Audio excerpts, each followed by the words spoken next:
Hey guys, welcome to another episode of the Main Street Moments podcast. This is Kathy. And Brian. And on today's episode, we're going to talk about an article that we posted in our Facebook group, Main Street Moments on Facebook.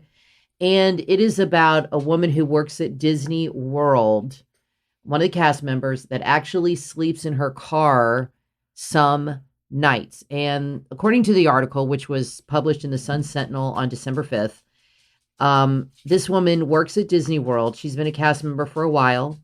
And even though she has gotten raises, and I know they just increased the salary of the employees, and I think she got that, she sometimes sleeps in her car because she lives an hour away in Lakeland, which is a small town about an hour away from Orlando. And if she works the night shift, she doesn't necessarily always have gas or wants to spend extra money on gas to go home and come back the next day. Or doesn't have it. Or doesn't have it. So she actually sleeps in her car in the Disney parking lot. Sometimes. Overnight so she can go to her shift the next day. Okay. Which is just incredibly shocking. This article was in the Orlando Sentinel about a week ago. And, I know this is kind of one of the things people are, we don't want to think about these things.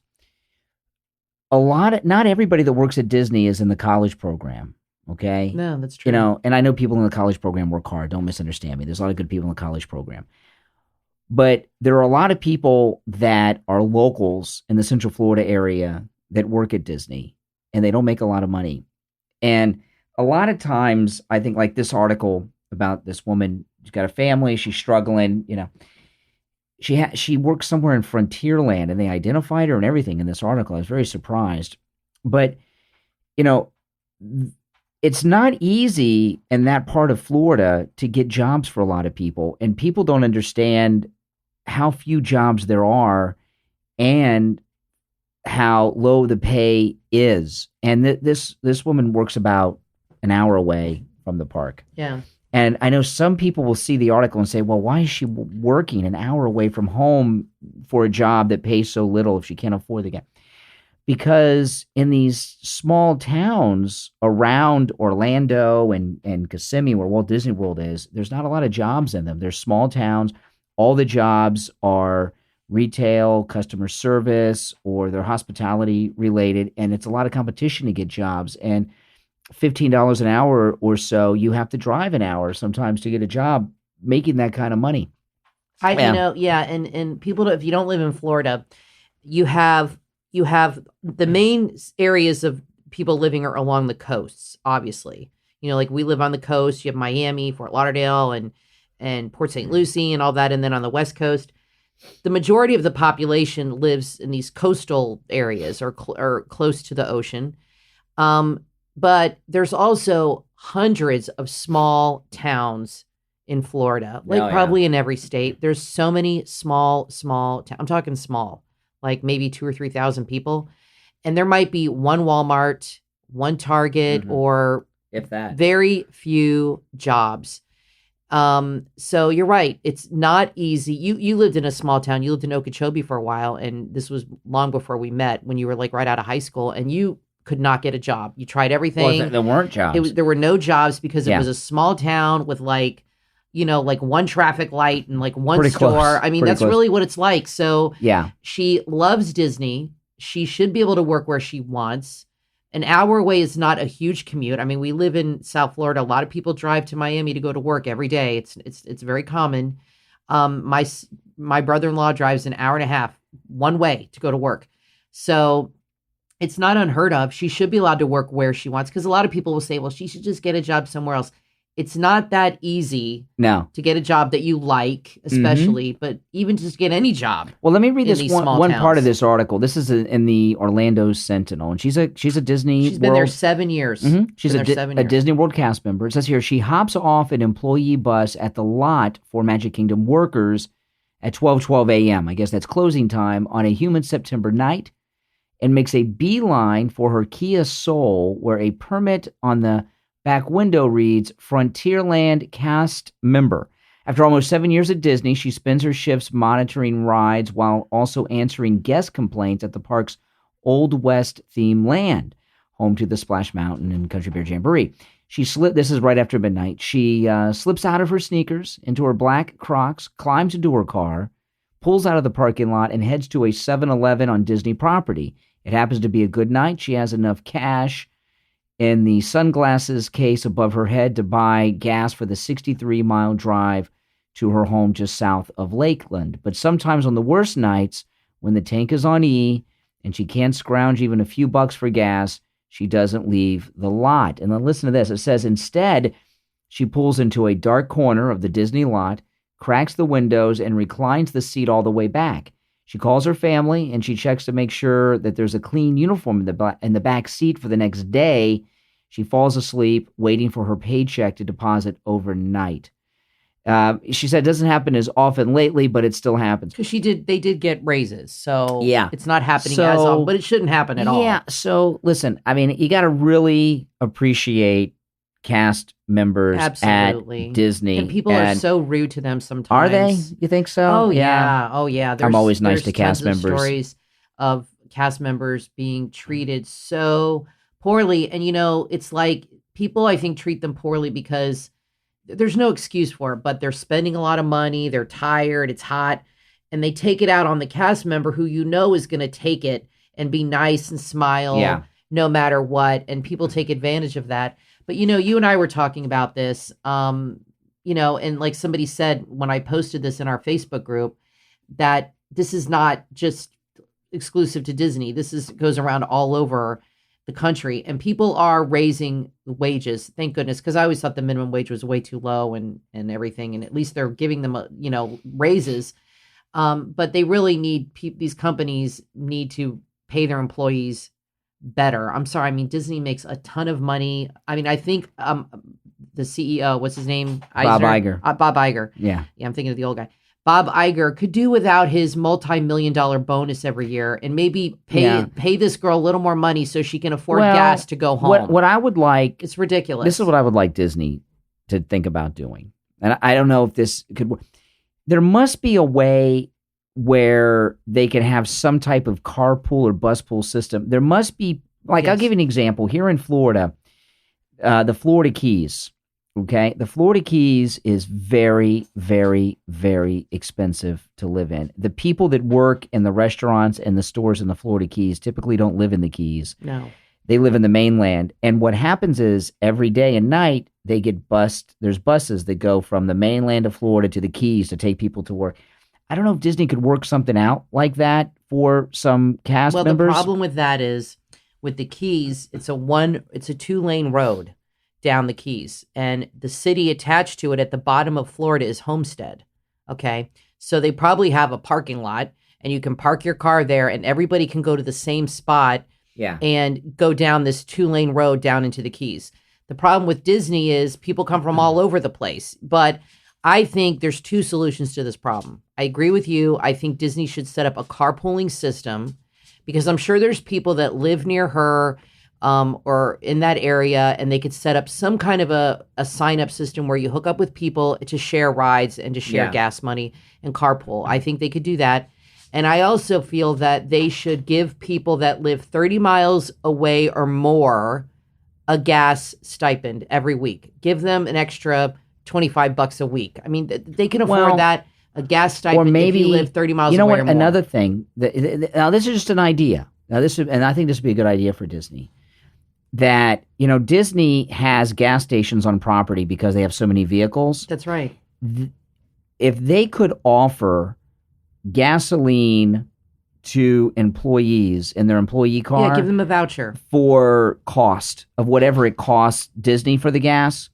You know what I'm saying? Without any markup, like get a regular gas station. So maybe cast members get a discount. Could get gas at a discount as opposed to what you pay at a local gas station. I think they should give them one free tank a week at the Disney gas station. And it just, I know this is probably not the kind of article a lot of people are going to want to talk about because you don't want to think about that at Disney, but a lot of the cast members are struggling, and it kind of, tugged at my heartstrings a little bit.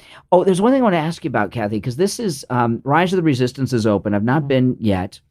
And I was kind of actually waiting till it was open for a couple of weeks because I went to the grand opening of Galaxy's Edge here at Walt Disney World, which was exciting. And I didn't go to the grand opening of Rise of the Resistance, and I'm glad I didn't because the ride was breaking down a lot that day. So I was kind of waiting until the bugs are worked out, and I thought maybe the crowds will get a little more reasonable after it's open for a couple weeks, maybe after Christmas. But they have this new system to get in the boarding party. Well, they did it with the Millennium Falcon too. Yeah, but they didn't. It wasn't busy enough at Galaxy's Edge that they really used it that much. It was used for a few days. They have this boarding pass system that they're using for Rise of the Resistance. And I know it's an inconvenience and there's some bugs with it, but you can't get in line, okay? There's no fast passes. You can't get in line. You have to join a boarding party, and you do it electronically on your Disney app as soon on your as you phone. check into the park, you have to scan your band or your pass or ticket, and then you can get a boarding pass. Yeah. So you can't join a boarding party for Rise of the Resistance unless you have been scanned into the park. Yes, that's what Tanya told me. You know, and there's some problems with that because what's happening is people are getting to the park at 3 a.m. They'll open the gates at 6:30. They get in, boom. Somebody gets there at 7:30 or 8. They're in the morning. They're not on a boarding party till like 6 at night. You're hearing these crazy stories. So I understand it's very busy and there's some kinks, but I got to tell you, I really wish the Fast Pass system would work in a similar way where you can only get a Fast Pass if you're inside the park. I totally agree. Because, you know, and I'll tell you, I'll like if I know I'm going up on a Saturday, that week I'll get some fast passes, and then something will come up and I won't be able to go, or I'll get there later than I thought. And I do and have canceled fast passes because I'm not going to go tomorrow. Let me cancel my fast passes. But sometimes I'll forget. Right. And people are getting fast passes pretty early out. And I know a lot of you listening, how many times have you had fast passes and then for whatever reason you didn't go to the park that day and those fast pass spaces were taken up? You know, when you stay on property, you can book a fast pass 60 days. Is it 60? In I thought advance. It was 30. 60 days out? No, we can book 30 days in advance without staying on property. But if you're on property, I'm pretty sure it's like 2 months in advance. Yeah. And to me, that is insane because how many people actually follow through and they might get to the park and change their plans or decide, well, we're going to go out to dinner, and they forget how many fast passes are booked that are never used. I bet thousands a day. Thousands a day. Well, I don't know. And, you know, of course, we remember Walt Disney World before there was a fast pass system at all. Yeah. And you had to wait in line. And you didn't even think about it. It was just part of it. You know, now Can't go back now. I'm at the point now, I'm so spoiled. I rarely will ride a ride without a fast pass. I will, like, the last time I was at the park a couple weeks ago, I did wait 50 minutes for Slinky Dog. And if it's for something big, I'll wait an hour. I waited an hour to ride Smuggler's Run the other day. But that's very rare, okay? I will rarely ride something that I wait in line for. And then when they first started the fast pass system, it was much different because we didn't have iPhones and things like that then. No apps. So you had to get the little ticket and the kiosks. When you were in the park. So you had to be in the park to get it. Right. And then when they started the electronic app FastPass system, as an incentive to stay in the hotels, they let you book early, farther out if you stay in a Disney hotel. Right. And, you know, we stay in, if we stay in hotels, we almost always stay in a Disney hotel on property just because it's convenient and I like the hotels there. I don't stay off property too much, too many bad. It's kind of like a risk when you stay off property. You don't Sometimes. know, if you don't know the place. Well, when you book so far in advance, a lot of people book fast passes just as a backup plan. Okay, I'm going to book Slinky Dog just in case. In case I'm there on They never Sunday. go. They never show up. So I would like Disney to update the fast pass system, and I like the idea that you can only get a fast pass if you're in the gate. Now this thing with the boarding party, one of our favorite YouTubers, we have a lot of favorite YouTubers, okay? But one YouTuber I like a lot is Rick Flicks. Mm-hmm. And Rick Flicks is very good. You guys should check him out. If you don't know Rick Flicks. Rick's Flicks. Yeah, Rick's Flicks, Riks, isn't it? Rixflix. Oh, it's X? Oh, okay. I think so, yeah. Yeah. Rick's Flicks. Have we confused you enough? Well, find Rick's Flicks on YouTube. He mostly does Universal. He's cool. Yeah, and he's really good. I like him a lot. Nikki. He does almost all of his vlogging on Universal. in Islands of Adventure, but he does wander over to Disney, and he he had a pretty good vlog the other day on Rise of the Resistance and the boarding party system. Yeah. And he got there early in the morning when it was dark, and he got a boarding pass, and he was talking. He made a very interesting point because he lives in Orlando. He said when you get your boarding pass, you have 2 hours from the time that you can use it to use it. So if your boarding pass is for 10 a.m., you've got 2 hours to use it. And he says, I can just scan into the park and go home and go back to bed. And when it's time, just get up and come here. I got 2 hours. Exactly. And Tanya told me the same thing. What happens is you check in the morning, and all the boarding passes are being filled up by like 8 o'clock. Yeah. And for the day till park closing. So you go in early now. Till park closing at night. I don't agree with necessity. Now, if you did all the fast passes that way, do you think that would be a problem where people would just get super early and book everything? They'd have to fix it so it goes throughout the whole day. Here's the thing about the fast pass system at Walt Disney World. So far as I can tell, Walt Disney keep things pretty secretive about how the fast pass system works. We assume that there are thousands of fast pass slots taken every day that aren't used. Maybe they have some system in place around that. I don't know, but I do know this. At Universal Studios and Islands of Adventure, we're annual pass holders there, and they don't have a fast pass system like at Disney. There's 3 ways you can have. They call them express passes, right? Which is the same thing, but there's 3 ways you can have them. One, if you stay in one of the Universal Resort hotels, some of them, not all of them. Yeah, most of them. You get their express pass automatically. Right. The second way is you can buy them. They sell them, and they're pretty pricey, over $100 a day when you get to the park. And third, if you're an annual pass holder like we are, we have it automatically starting at 4 p.m. Right. That's with the premium pass. So if I go to Universal, I go at 4 p.m. because then I've got my express pass. And that's a pretty good system that they have over there. And the express pass lines move very fast. I like them. Now, they don't have the crowds that Disney has. They don't. So they can't use the same system at Disney. And I really don't want Disney to start selling the fast passes because they would cost as much as a park ticket, and it would be an awful thing, and it would spoil it.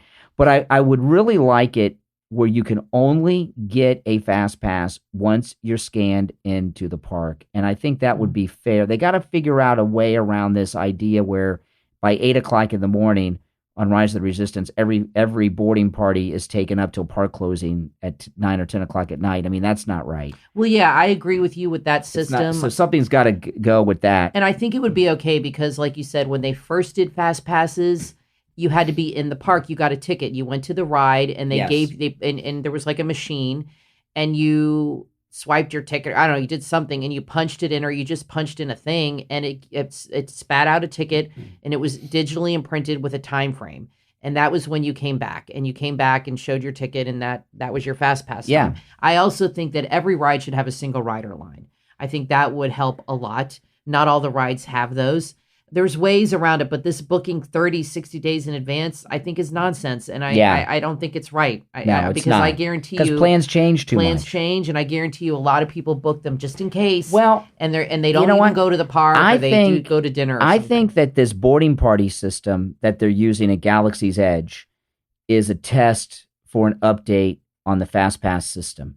I think they're testing. It's got this kink because 8 o'clock everything's booked up. Well, that's a problem. That's a problem. But believe me, Disney's aware of that, and they don't want guests to show up at the park at 8:30 in the morning and not be able to get a pass to get on Rise of the Resistance. Yeah, that seems to be. So they'll figure out a way around that. That seems to be a problem, and I don't think that's fair either. So I agree. I like the idea of going back to the original and using the app, and you have to check into the park to start booking fast passes. I agree with that. And a lot of people leave the park in the afternoon. People are always coming and going. So even if you go to the park at 3 or 4, there's a lot of people leaving the park. So you could easily get on. Well, yeah. And I'll tell you, there's another system that we use for the first time. And if you look at our last vlog where we visited Magic Kingdom, you'll see this. You got a disability pass. Right. Okay, now the disability pass works. This is the only time we've ever used a disability Yeah, pass, it's good. I like it. and because you're disabled and it's necessary, and the way the disability pass works, if they worked the fast pass system in a similar way, it'd be interesting. That's how they used to do it. The way the disability pass works is you have to go up to City Hall and get it at the end of Main Street, but they have them at every park. And it's scanned onto the magic bands of you and the people in your group. That's right. And what happens is, if there's a ride you want to ride, you go up to that ride and they scan you. The cast member scans you at the entrance of the ride and they give you a return time. Like we rode Buzz Lightyear. We went to Buzz Lightyear. The cast member scanned us and said, come back. It was 45 minutes or something. And then we got right on the ride. We could only get one pass at a time. So we got to ride that ride, complete it. Then we can get one for another ride. But at least you have to be in the park for it. Mm-hmm. And I just like that. So I'm hoping we get a revamp of the Fast Pass system, because I'll tell you, it gets very frustrating. I've never been on Flight of Passage, and it's crazy. And the reason I've not been on Flight of Passage is I only go to the parks on the weekends. I have never been able to get a Fast Pass for it. And we try every time. I can't go up there and wait in line. We don't love Animal Kingdom. For as long as you have to wait in line for Flight of Passage. Yeah, we don't love Animal Kingdom. It's our least favorite park. I know a lot of people like it, but it's not our favorite park. But every time you go up there, I always try to book you a Flight of Passage, because I figure you can swing by in the morning, and I never get one. And you've gone when we stayed on property and had early magic hours, and you still couldn't get on the ride. Yeah, and we're pretty good at getting fast passes. People do get on it though. You had to keep refreshing the app to get fast passes. We're pretty good at getting fast passes. Flight of Passage, no luck, not on the weekends. And I'm not there often during the week. So hopefully they'll update it, with this boarding party system. They need to. So anyway, thanks so much for listening, guys. This is Vlogmas. So we are putting up a video every day, or at least trying to. So far, so good, for the month of December. Please like and subscribe. I want to say real quick, we did change our channel name to Main Street Moments and Beyond. So if you're old or new to the channel, it was called Main Street Moments, but we are vlogging other things as well outside of Disney. We live in a very touristy part of Florida. We're in South Florida. There's a lot to do here. And I do not get to go to the parks too much because of my disability. So Brian said, well, let's vlog other things so you can be more a part of the channel. And that's what we're starting to do. So it is probably going to be 75% Disney, and probably 25% other things around South Florida. So I just want to give you guys a clue on what was going on there. So thanks so much for listening. Please like, subscribe, hit the notification bell. We put videos up a lot, and we hope you guys have a very happy holiday season. And we'll see you tomorrow, because I'll be putting up another video tomorrow. And see you in the parks.